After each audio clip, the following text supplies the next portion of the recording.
Hey guys, welcome back to the sports card of the day. I'm Todd. Hope all is well. Tropical storm is currently coming through where I live here in South Florida, and so it's been kind of a messy day. So today, episode 10, I'm going to be looking at Darryl Strawberry and the 1983 Topps Traded True Rookie card. This might be my favorite baseball card of all time. Probably a weird choice. A lot of you are probably saying, that would watch this and say, wow, that's kind of strange. But I grew up watching Strawberry play. I liked his style of play, and I was a big fan of his as a kid. And, a lot of power, had a unique batting stance, I thought. And just really was into the entire Mets team because I was young. I converted to a Braves fan when I got older, been that way pretty much the rest of the way. Strawberry had special talent. The problem is Strawberry has that same story that, you've heard 1,000 times about personal problems and this and that, what could have been. He ended up with 335 home runs and 1,000 RBIs. He missed a lot of time. He played 16 years for the Mets, Dodgers, Giants, Yankees. He has 4 World Series rings. 1 with the Mets, 3 with the Yankees. He was an 8-time All-Star. But all that All-Star accolades and all that kind of stuff was in the first half of his career. He was also the Rookie of the Year in 1983. But then cocaine and alcohol and some other things kind of got into his life and caused him a lot of trouble. He's had a lot of problems with the law. Not lately. He's changed his life around, and I'll get to that. But it really interfered with his Major League Baseball career. This card, 1983 Topps Traded, has been hot lately. Even raw like this is selling for quite a bit. PSA 10s were going for big money, $600-$700 back in the summer.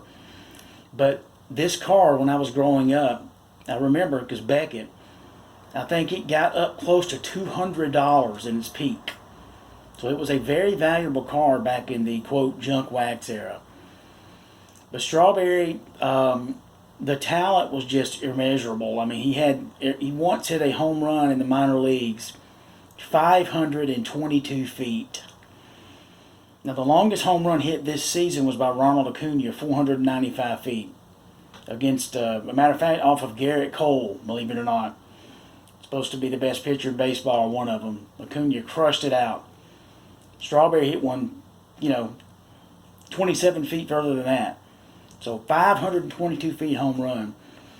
The story, he progressed quickly. He was number 1 overall pick in 1980 in the draft. He played at Crenshaw High School in Los Angeles. They are a baseball powerhouse nationally, even to this day. So I wasn't surprised he came from, a school of that nature. I always liked the way he would dig in at the plate and have a serious approach. Him and Gary Sheffield both had, I thought, unique batting stances. Sheffield would wave the bat back and forth a lot, and also a good hitter. Maybe he'll be on the sports card of the day sometime down the line.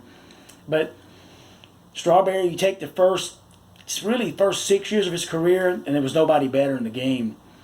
And then he did get into it with his teammates at times, and he got, like I said, he had some problems with the law, some problems with cocaine. His teammate Dwight Gooden had some of the same issues, and so that kind of hampered what could have been. It was 2 seasons he hit under 5 home runs. He only played so many games because he was either injured or he was in trouble for drugs and alcohol, substance abuse, and it's real. It doesn't discriminate.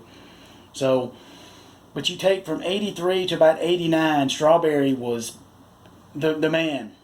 Griffey hadn't came along yet. Some other guys were, some veterans were kind of on the tail end of their career. But Strawberry he came out of nowhere and took the league by storm. And something fascinated me about him. And that young Mets team, the 86 team, the young guys on that team were, I'm talking about Doc and himself were incredible. And it's like the future's bright, but both of those guys ended up having, as we know, some issues. But Strawberry, after he left the Mets, like I said, he went to the Dodgers, had a so-so. Then he went to the Giants, and that was kind of But then he's like reinvigorates things with the Yankees in 1996. They win the World Series that year, the most bitter World Series for me in history, because my team, the Atlanta Braves, blew a 2-0 lead and lost 4 straight after winning the first 2 games, by the way, on the road. So Strawberry won 3 World Series with the Yankees.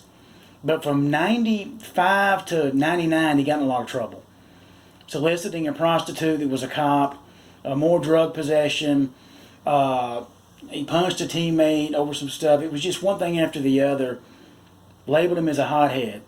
So he ended up, when he was all in the wash coming out, he ended up having to do prison time, 11 months, because he could not conform to probation.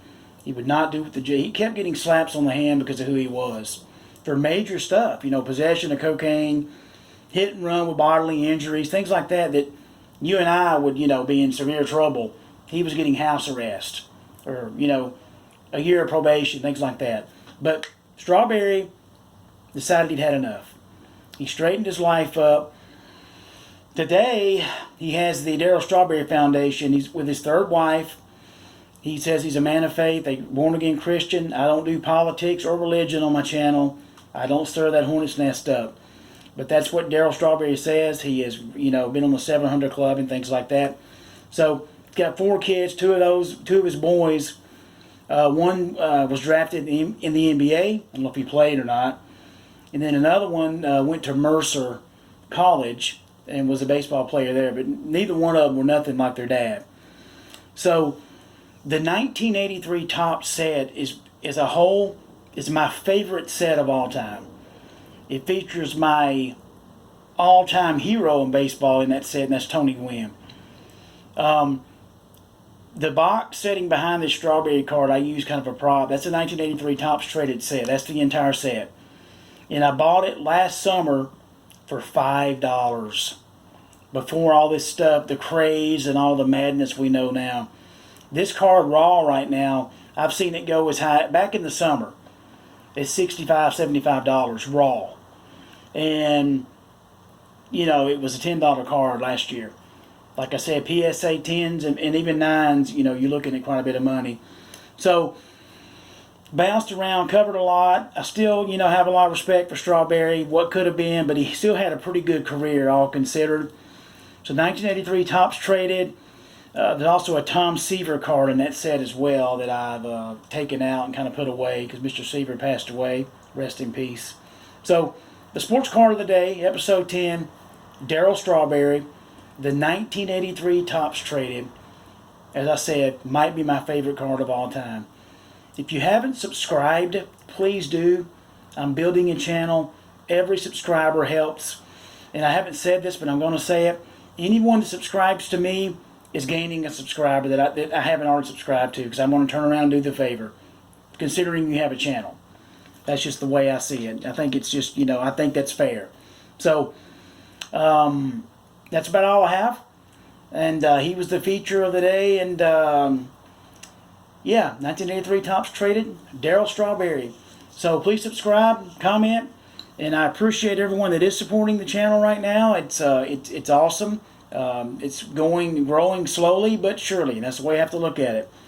So, until next time, and I'll have episode 11 coming out soon. I'm Todd with the sports card of the day. Thank you very much.